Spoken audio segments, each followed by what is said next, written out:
The United States versus Billie Holiday was primarily set during the height of Holiday's career and the latter part of the legendary jazz singer's career up until her death in 1959.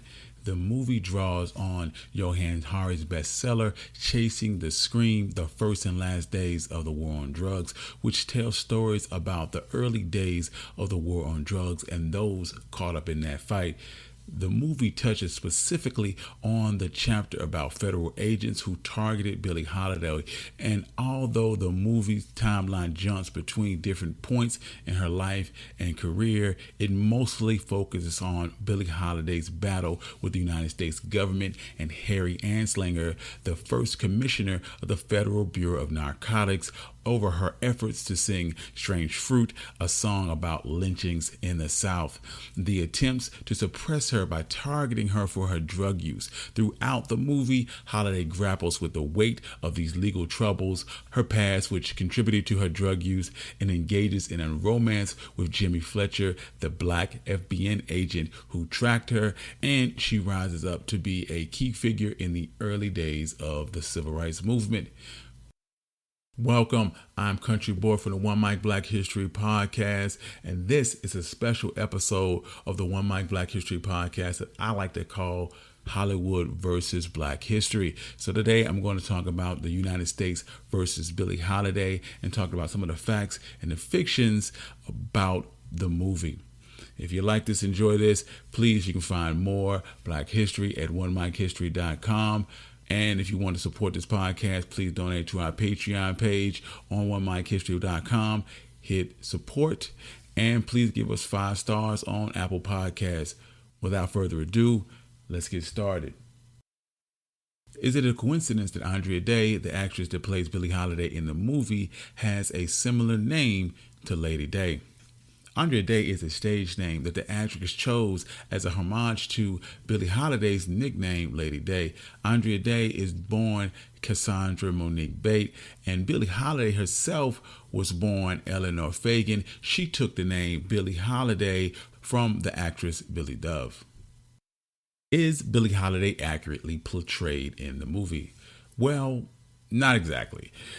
Director Lee Daniels told The Hollywood Reporter that the United States versus Billie Holiday is not a biopic. It's difficult for anyone to attempt to chronicle an authoritative life of Billie Holiday because those documents don't exist. The witnesses have lied, and Billie herself would tell the same story many different ways. Still, there are chronicles of Billie Holiday's life from this period which the movie was able to reference and figure out. Director Lee Daniels said that he wanted to focus on the last decade of Billie Holiday's life and her role as a civil rights hero because it had been glossed over in the 1972 film about her, Lady Sings the Blues, starring Diana Ross, even though that film offered a more well-rounded depiction of the singer. Depicting Holiday as merely a victim is a misrepresentation of her life. While her abuse and addiction certainly played a part, it never defined her. Friends stated that she was a fighter and did what she wanted to do, making the decision to live her life recklessly, part because she enjoyed it. The movie also skims over the part of her life as a very creative and highly talented musician. The focus of the movie had been so narrowed that the happier parts of her life and personality had been almost entirely omitted. And not only is her artistic spark absent, but her sense of humor in general. Instead, we get a mostly miserable Billie Holiday who was plagued with heroin addiction and alcoholism, and flashbacks show her being abused by men and life in general. How did Billie Holiday become a singer? After her and her mother moved to New York, Billie would walk around Harlem in search of employment. She stopped at a place called the Log Cabin. She asked them if she could perform as a dancer. After showing them a few moves, it was clear that her dancing skills were not worthy of payment. She grew desperate and asked the owner if she could try singing instead. They walked over to the old piano in the corner, and he told her to give her something to play, and she requested Traveling All Alone, and Billie Holiday was born. Are Miss Freddie and Reginald Lord Devine based on real people? Early in the movie, Billie Holiday is accompanied by her stylist, Miss Freddie, who is played by Miss Lawrence, and sits down for an interview with radio journalist Reginald Lord Devine, played by Leslie Jordan. Neither of these characters are real, although Daniel told Variety that Reginald Lord Devine is based on a fusion of Quentin Crisp and Skip E. Lowe. Devine sets up a flashback to February 1947 when Holiday was performing at the New York's Cafe Society Club. Did Lester Young exist? Yep, Lester Young was played by Tyler James Williams in the movie, and he was an American jazz tenor saxophonist and occasional clarinetist, coming to prominence as a member of Count Basie's orchestra. Lester Young and Holiday had a strictly platonic relationship, and he gave Holiday the nickname Lady Day, and she would give him the nickname Prez as her way of saying that she thought he was the greatest. Did Billie Holiday have a sexual relationship with Tallulah Bankhead? She absolutely did. Billie Holiday's bisexuality and her relationship with Tallulah Bankhead is barely touched upon in the film. We see Billie Holiday and Tallulah Bankhead, played by Natasha Lyonne, go for a walk in the park. In real life, they were reported to have an intense and stormy relationship in the late 1940s. Bankhead even tried personally to intervene with J. Edgar Hoover to exonerate Holiday from her drug charges that were strangling her career, and their relationship ended due to the same source of pressure that prompted Bankhead to insist that she be kept out of Holiday's autobiography, Lady Sings the Blues. Bankhead feared that it would ruin her career. The history of Strange Fruit.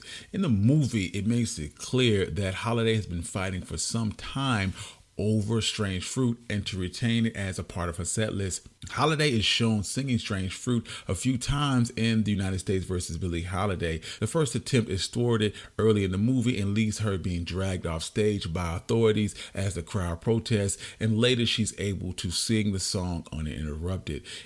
In reality, though, Strange Fruit was recorded in 1939, and she first performed it at the Integrated Cafe Society nightclub that same year. The lyrics of Strange Fruit were written by Amir Mulpol, an educator and anti-racist activist. It was adopted from a 1937 poem entitled Bitter Fruit. The poem is written by Mulpol and published in the Teachers Union Journal. The poem is inspired by a photograph of a 1930 lynching of Abram Smith and Thomas Swift in Marion, Indiana. Mirpol set his poem to music himself and initially performed in social settings with his wife and friends. Eventually, this spread around New York, and both the poem and the song were meant to draw attention to the horrors of lynching of African Americans in this country. The song was so closely aligned to Holiday throughout her career that she sought to perform it. The Cafe Society founder, Barney Josephson, even developed a set of rules that ensured the power of the song was fully transferred to its audience. Those rules included performing Strange Fruit as the final song of her set and any waiting service being stopped as the song began. The war on drugs. In the movie, the United States war on drugs is at the heart of the conflict of the United States versus Billie Holiday. Anslinger, played by Garrett Hedlund, is represented as a nasty racist bureaucrat, indulging in racism with his white co-workers, railing against jazz music scene and what is believed to be the corrupting influence, and seeking out every opportunity to arrest Holiday and make an example out of her. The initiative is led by Anslinger, and Holiday's career is frequently interrupted by encounters by the feds with an attempt to plant drugs on her as a means to stop her from singing and put her behind bars for good. Anslinger is a bit of a boogeyman in the movie, popping up to remind Holiday as well as the viewers that he is always watching. In reality, Anslinger was indeed the head of the Treasury Department's Federal Bureau of Narcotics during the time period covered in the movie, and because of this role, Anslinger would have been a key figure in the war on drugs. The effort to decriminalize drugs after decades of widespread recreational and medicinal use now recognized as a reason to target black communities. The biggest change in the movie, though, is that Garrett Hedlund is a lot younger than the actual Anslinger at the time this movie took place. Anslinger Anslinger was born in 1892 and would have been in his mid-50s, early 60s during the time period covered in the movie, and Garrett Hudler's version of Anslinger is in his mid-30s in the United States versus Billie Holiday. Was Harry Anslinger racist? Absolutely. As detailed in Johann Hari's book Chasing the Scream, The First and Last Days of the War on Drugs, Anslinger is an outspoken in his regard to his racist views. And after taking charge of the Federal Bureau of Narcotics, he eventually changed his position on marijuana, which was previously viewed as a harmless nuisance that did not lead to violent crime. Soon he found himself arguing the opposite position, mainly because he believed that African Americans and Mexican immigrants that were using it much more than white people, and in turn he saw these minorities as the biggest threat to America. Anslinger warned the House Committee of the danger, telling a story that he had heard about colored students at the University of Minnesota partying with white females, gaining their sympathy with stories of racial persecution, and the result was pregnancy. He would continue to push this reasoning, warning that marijuana caused blacks to forget their appropriate racial barriers, resulting in their lusting for white women being unleashed. In an official memo, he called a black suspect a nigger, which prompted the senator of Pennsylvania to call for Anslinger's resignation. In another instance, one of his few black agents complained about fellow agents calling him a nigger, and Anslinger had the agent fired. In internal memos, Anslinger described jazz music as sounding like the jungles in the dead of night, and he said that jazz music got its horrible sound because musicians were under the influence of marijuana and that they reeked of filth. After getting nowhere targeting jazz musicians in general, he would narrow down his focus to a single target, Billie Holiday. He set out to destroy the legendary singer while letting white stars who battle heroin addiction off the hook. For example, Judy Garland was simply advised to take longer hiatuses between movies, telling her studio that she didn't have a drug problem at all. Billie Holiday's arrest. In the movie, Holiday is sent to jail for 1 year. It begins with the arrest by Jimmy Fletcher, who weaseled into her dressing room while undercover in an attempt to get closer to her. Following their conversations, Holiday is removed from stage in the 1947 performance. The next scenes, the movie depicts Holiday at Joe Guy's apartment in New York after the performance, where she is apprehended by a group of federal agents led by Fletcher. In reality, Holiday's life is broken up with frequent run-ins with the law from an early age. During Holiday's childhood, she spent a brief time in a workhouse after her and her mother had been arrested for a brothel raid where Holiday was being trafficked. As an adult, she was forced off stage after singing Strange Fruit in Philadelphia's Earl Theater in May of 1947.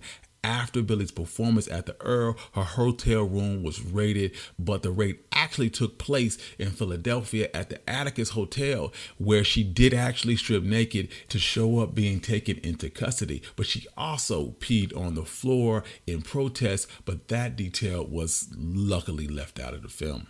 Her Carnegie Hall comeback.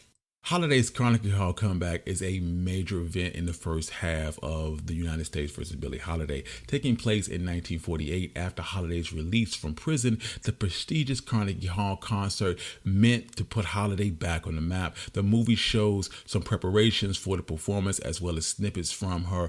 One of the biggest conflicts during this sequence is Holiday's relapse, which is revealed after the show ends, after she spends time in prison getting clean and trying to stay sober after her release. Holiday admits that she was high during her Carnegie Hall show because of her nerves. In reality, in March of 1948, the Carnegie Hall performance was a major highlight of Holiday's career, as well as a major turning point. The set list of that night performance remains intact and is available to check out thanks to Carnegie Hall.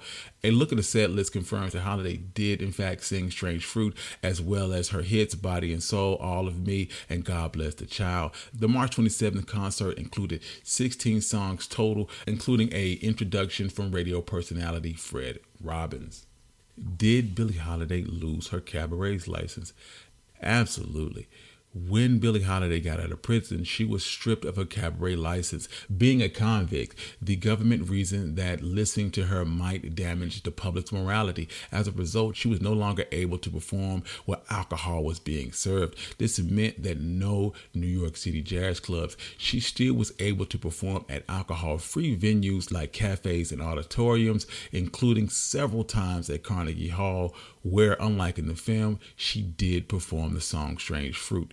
She also reunited with Lester Young in the 1957 CBS special The Sound of Jazz. However, to a large degree, the government had for the most part stripped her of her livelihood, and in the end, she had so little money she could barely take care of herself, and she couldn't even rent an apartment in her own name. Simply paying for food was a challenge.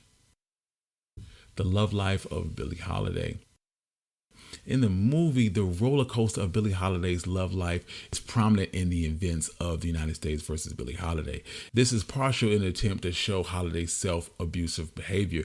The movie presents scenes of Holiday's childhood with her mother, a sex worker, sending Holiday to work in neighboring brothels despite the fact that she was an adolescent. The implications here is that from a very young age, she was set up to fail when it came to following love. And because of this, her choice in men is explained to her seeking out what she knows. Over the movie's 2-hour runtime, we meet 3 men, which become her husband. The first, which is James Monroe, the second being Joe Guy, and the last being Louis McKay. There is a brief romance with Jimmy Fletcher while Holiday is on tour in the late 1940s. In reality, Holiday did actually have 3 husbands: Monroe, Guy, and McKay. Each marriage lasted a few years. She was married to McKay at the time of her death in July 1947 at 44 years old. In Hari's book notes that her marriage to McKay in particular was very abusive, and he was roped in by the feds to get her arrested on drug charges. While this depiction of Holiday's married life with each one of the husbands is relatively accurate, there are some questions about her relationship with Jimmy Fletcher. In reality, Holiday and Fletcher were close and possibly romantically involved, but there's no record exists confirming this. Harper's Bazaar broke down the history of Holiday and Fletcher, stating that they did in fact spend time together and had long conversations. Also in Johann Hari's book, he writes that Fletcher and Holiday ended up dancing at Club Ebony, and years later, Agent Jimmy Fletcher said that Holiday was the type that make anyone sympathetic because she was the loving type. In a rare interview, Fletcher also expresses regret for his role in Holiday's repeated persecution. Based on this scant, tiny bits of evidence, Hari theorized that Fletcher had fallen in love with Holiday, and the movie embraces this line from the book and interprets this as a passionate affair. Can the government be blamed for Billie Holiday's death? At the age of 44, Billie Holiday collapsed in the apartment of a young musician named Frankie Freedom. After being taken to the Knickerbocker Hotel in Manhattan, but being turned away because she was a drug addict, paramedics recognized her and took her to the Metropolitan Hotel. She had cirrhosis of the liver from alcoholism. She was emaciated from not eating, had respiratory and cardiac problems from constantly smoking, and ulcers on her legs from injecting heroin. Harry Anslinger's narcotic agents showed up and handcuffed her to the bed, claiming that they had found more than 1/8 of an ounce of heroin in a tinfoil envelope that had been hanging from a nail on the wall, which she would have been incapable of reaching from the bed. Billie Holiday was arrested and 2 officers were stationed at her door. She starts to go through heroin withdrawal, and her friends had a doctor come and prescribe her methadone. However, as part of Harry Anslinger's policy, methadone was stopped after 10 days and her condition worsened. They even fingerprinted her and took her mugshot while she lay dying in her hospital bed. Billie Holiday died approximately 1.5 months after entering the hospital, and it can be argued that the government directly did so by ordering the methadone to be stopped and forcing her already weakened and emaciating body to face the rigors of withdrawal without assistance. Indirectly, though, it seems that authorities at least sped up her journey into self-destruction that ultimately led to her death It seems to reason that she would not have sunken so far so soon had she not been prohibited from singing in jazz clubs and been stripped of her passion, leaving her only with addiction. Was the government out to destroy Billie Holiday?